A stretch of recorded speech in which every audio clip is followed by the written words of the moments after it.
Hi, it's Juliette. Welcome to another episode of my Green Moments with Juliette series. And today, guys, I want to share with you the challenge I'm taking on. I want to domesticate an outdoor plant. I could not resist getting this Caladium summer breeze plant. Look at this magnificent leaves. What a striking color combination. Green, white, pink. It's beautiful. And since I know nothing about this plant, I had a chat with the grower so he can tell me a little bit about this plant and if I can succeed in converting this outdoor plant into an indoor plant. So I learned a few things. Let me grab my notes. This is something new to me and I'm not really familiar with that. So, what this plant likes, it likes really, really bright light, but no direct sunlight. And I have a northeast exposure, so it will get just maybe 40 minutes of east sun, and east sun is very, very gentle, so it should not be a problem. Otherwise, it's very open outdoor space, so it's pretty bright even though it's northeast exposure. The lighting is good for this guy in my place. It likes to stay consistently moist but not wet, so that means that it's a high watering frequency plant. Noted. It likes high humidity.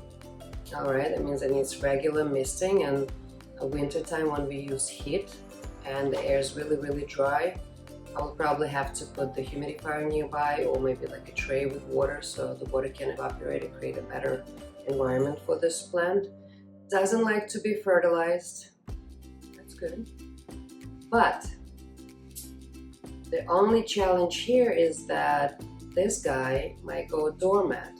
That's what it does outside. It just goes dormant when the weather is cold and comes back late spring, early summer. So there is a chance it will go dormant, but I was told by the grower that if enough light, temperature is warm, the light is bright, humidity is good, and if you fertilize it, not often, just a little bit, the plant might actually never go dormant. But if it does, I would have to put it in a dark, cooler place and rarely water it. When it goes dormant, all the leaves will just die back.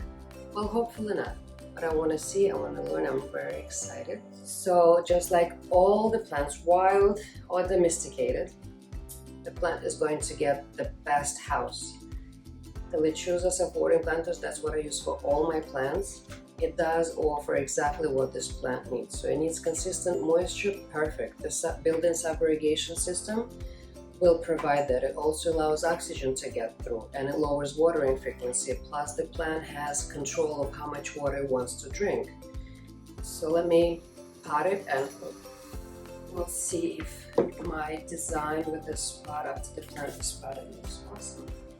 What I need for potting the plant, I need scissors in case if I need to trim anything. Of course, I need the gloves, paper towel, and my favorite, good dirt soil. Offers great porosity.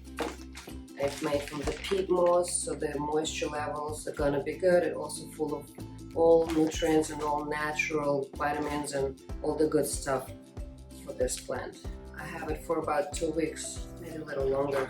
And it really, really needs to go into a bigger pot. I can see that some of the leaves are getting droopy because it's not enough soil, I guess, to support the plant. It's perfect timing.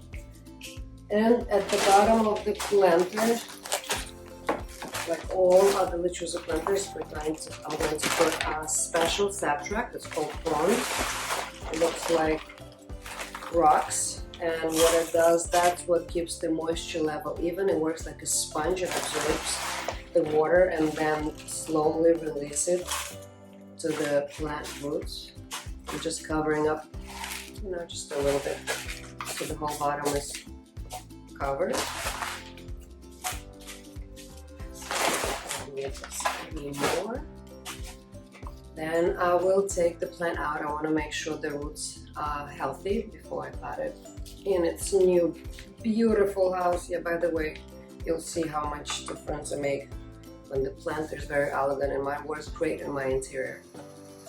See, it's a little, of course, I've grown its spot, but the old roots look very healthy. beautiful. I'm gonna loosen up the roots a little bit, and then I will find the best part of the plant. I think this big leaf should be the front part. What do you think, guys? I have a little stick here supporting those two leaves because they're really wilting. I think once it's in a bigger pot with more soil around it, it will straighten up. So, what do you think? I think this would be the front, right? Yes. Don't you love the way it looks? Pink and gray combination. I love it. And I'm just going to simply put soil around it, press it in, not too hard, just enough so the plant is stable in the pot. Right now I have watered it a couple of days ago, so I'm not gonna give it any water, but tomorrow I will definitely water it a little bit. But not today, I don't want to overwater it. Because the soil that I'm using is also a little bit moist. But I'll check it tomorrow to see if it needs a drink. It's so heavy. Alright, little guy. Yeah, you see how droopy the leaves are. I think I'm gonna put that stick to support them a little bit. Actually, a pretty cool looking stick that I have, made from glass.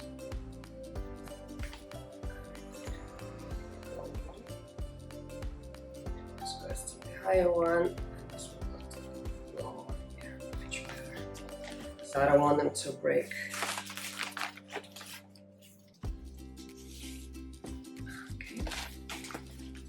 A little more.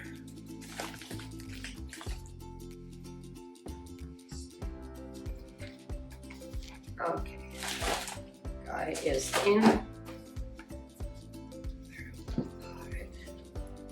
Also, what I do sometimes, and I'll do it with this guy, I use the pond just to put a little bit on top of the soil, so it makes it look a little better, like the dirt when it's covered with little rocks. I just think it looks like the plant has dressed up. So just a little on top. That was fast, that was easy. So as I said, I do not want to water it right now, but usually we do have to water plants after we repot them. Right now this plant is way too wet, and the soil, as I said, used, it's pretty moist. So I'm going to check it tomorrow and see if it needs a little drink. And since it's in a self-watering planter, I have to wait for like 3-4 months before I can use the self-watering feature. And as you know, guys, I always use the soil moisture meter to test the soil before I water the plant. So for the first 3-4 months, I'm going to test the soil now, like every 7 to 10 days. I want to learn and understand how fast the soil will dry in this spot. Since it's a high watering frequency plant, it likes to stay moist. I will water the plant when the moisture levels are between 5 and 6. So it's like moist, but not too moist, but definitely not dry. I'm not gonna let this guy to dry out. So when it's between 5 and 6, I will water the plant probably with approximately 18 ounces of water. And then in 3-4 months, when the roots all grown and got used to the new house, I will start using the self-watering feature. And instead of pouring water through the soil, I will pour the water directly into the reservoir through this opening here. And I will pour water until the red stick reaches maximum mark. I let the plant completely control how much water it wants to take. Once I can see that the water is all used and the red stick is done at the minimum mark, that means the reservoir is empty. So then I can start testing the soil. I'm not going to refill the reservoir right away. And I'm going to test the soil the same once every 7-10 days. And when the reading is between 5 and 6, that's when the reservoir is going to get refilled. I will mist it every day. I really hope this guy would love living in my apartment and it's not going to go dormant through the winter. Well, we'll see. Even if it does, I know it's going to come back and grow all these beautiful leaves again. And in summertime, late spring, summertime. You like guys the way it looks? I do. Well, thank you for listening about my challenge and helping me to repot this guy. You take care of yourself, take care of your plants. Have a wonderful day, and I'll see you soon.